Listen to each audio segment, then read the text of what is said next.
Shalom, horas untuk kita semua.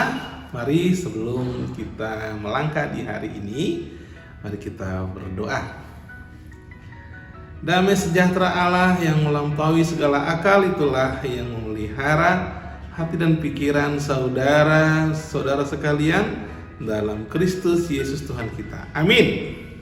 Firman Tuhan untuk kita pada hari ini Kamis 16 Juli 2026 diambil dari Bilangan pasal yang ke-27 ayat 16 sampai 17. Demikianlah firman Tuhan. Lalu berkatalah Musa kepada Tuhan, biarlah Tuhan Allah dari segala roh segala makhluk mengangkat atas umat ini sekarang yang mengepalai mereka waktu keluar dan masuk dan membawa mereka keluar dan masuk, supaya umat Tuhan jangan hendaknya seperti domba-domba yang tidak mempunyai gembala. Demikianlah firman Tuhan. Saudara-saudara yang terkasih dalam Yesus Kristus, dalam sebuah rapat ataupun dikatakan seminar, dan juga sekaligus di situ rapat para pendeta-pendeta dari Sidoarjo dan Surabaya, dari sebuah organisasi yang cukup besar yang ada di Surabaya. Di sana ditampilkan bagaimana banyak saat ini gereja yang terpecah-pecah. Dan salah satu gereja-gereja yang terpecah itu salah satu faktornya adalah di kepemimpinan.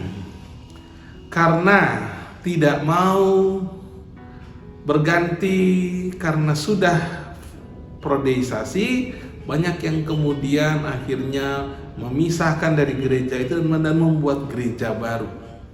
Memang satu sisi kekuasaan itu menyenangkan, artinya kekuasaan itu seperti membuat diri kita itu adalah seperti berwibawa, sepertinya membuat kita bisa melakukan banyak hal, menentukan arah.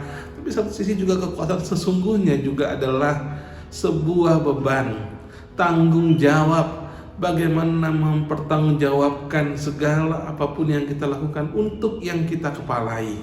Dan hari ini kita belajar bagaimana Musa berserah kepada Tuhan.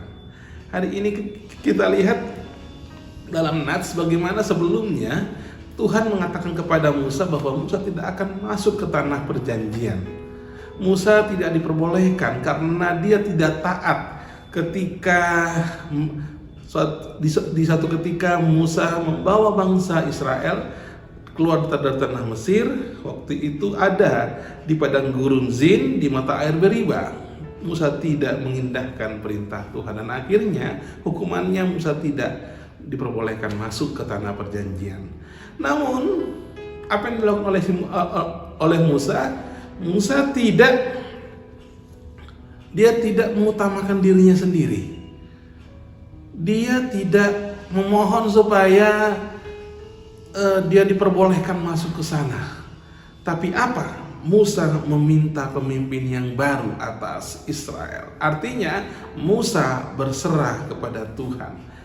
Musa mengetahui bahwa ketika dia menjadi pemimpin itu adalah atas kehendak Tuhan, bukan atas dirinya sendiri. Oleh karena itulah dia mengutamakan umat Israel daripada dirinya sendiri. Ini suatu pelajaran yang bagus dari si Musa untuk kita semua, bahwa ketika kita menjadi pemimpin, baik itu ketua dewan, maupun itu ketua seksi, baik itu di kelas ketua kelas, baik itu di kantor kita menjadi kepala dinas ataupun kepala subdivisi-divisi, ingatlah bahwa Tuhan yang menetapkan itu untuk kita.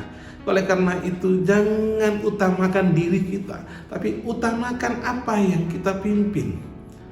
Siapa yang kita pimpin? Kalaupun harus lengser karena prodeisasi, ya legolah. Ya kemudian kita berserahlah bahwa memang segala sesuatu ada masanya. Ini pelajaran yang pertama dari Musa untuk kita, untuk bisa berserah kepada Tuhan. Dan yang kedua, mari kita lihat di sini. Musa mengatakan yang mengepalai mereka waktu keluar dan masuk dan membawa mereka keluar dan masuk, supaya umat Tuhan hendaknya seperti domba-domba yang yang tidak, jangan hendaknya, supaya umat Tuhan jangan hendaknya seperti domba-domba yang tidak mempunyai gembala. Artinya bahwa kepemimpinan Musa itu adalah kepemimpinan yang meneladani, yang teladan. Dia sendiri yang harus menjadi teladan. Dan ketika itu dikatakan di sini, yang mengepalai mereka waktu keluar dan masuk, dan membawa mereka keluar dan masuk.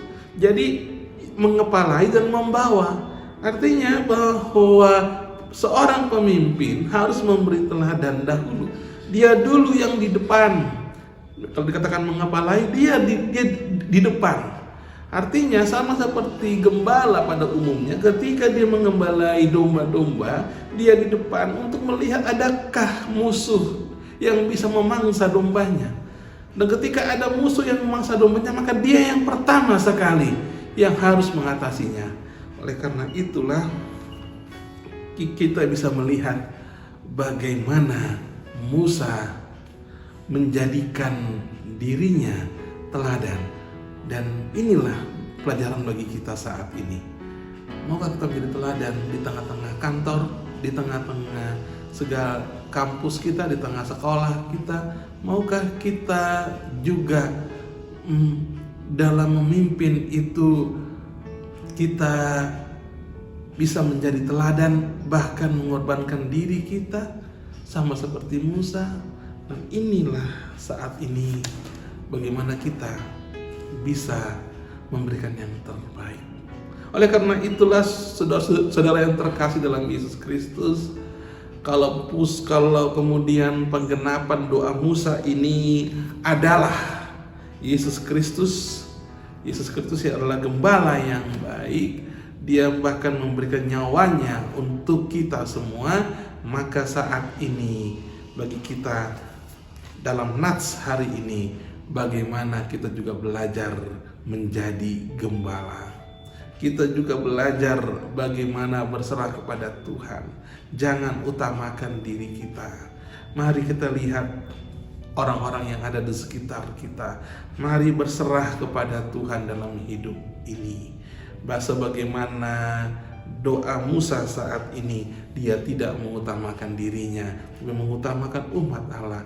Coba saat ini kita renungkan, apakah dalam setiap pergumulan di tengah-tengah keluarga kita saat ini, kita yang menjadi sumber masalah, kita yang kemudian yang menyebabkan keluarga kita hancur? Mari kita melihat dan merefleksi diri kita, serahkan sama Tuhan. Jangan utamakan diri kita, tapi juga utamakanlah apa yang ada di sekitar kita. Mungkin keluarga kita, lingkungan kerja kita, lingkungan gereja kita, lingkungan seksi kategori di mana kita berkarya di sana. Kiranya Tuhan Yesus menyertai kita semua. Amin. Mari kita berdoa. Bapa dalam surga, terima kasih ya Tuhan untuk firman-Mu hari ini. Terima kasih Bapa, kalau kami boleh bangun dalam keadaan sehat, kalau kami boleh menghirup udara pagi, kalau kami boleh melihat matahari pagi, semuanya karena kasih setia Tuhan. Dan hari ini Tuhan, melalui permintaan Musa kepadamu, kami diingatkan agar kami menyerahkan segala sesuatu hanya kepadamu. Sebagaimana Musa diangkat sebagai pemimpin atas kehendak-Mu, demikian juga Tuhan, kalaupun kami menjadi ketua ataupun kepala divisi ataupun kepala dinas atau apapun itu Tuhan yang mengepalai sebuah organisasi, itu juga Tuhan yang tetapkan, Tuhan yang memilih. Biarlah Tuhan kami belajar menjadi teladan bagi setiap orang yang ada di sekitar kami, sehingga apapun yang kami kerjakan, kuasa-Mu, kasih-Mu terpancar dari diri kami. Pimpin kami ya Bapa untuk tidak mengutamakan diri kami sendiri, tetapi juga melihat kepentingan orang lain juga yang ada di sekitar kami. Terima kasih Bapa, inilah doa kami. Berkatilah anak-anak kami, berkatilah cucu-cucu kami. Tuhan juga berkati orang tua kami dan juga orang-orang yang kami kasihi. Terima kasih Bapa, ampuni segala dosa-dosa kami dan terpujilah Engkau hari ini, esok, sampai selama-lamanya. Amin. Kasih karunia dari Allah Bapa dan anugerah dari Tuhan kita Yesus Kristus dan bersekutu dengan Roh Kudus, itulah yang memberkati saudara-saudara sekalian. Amin. Shalom, Tuhan Yesus memberkati.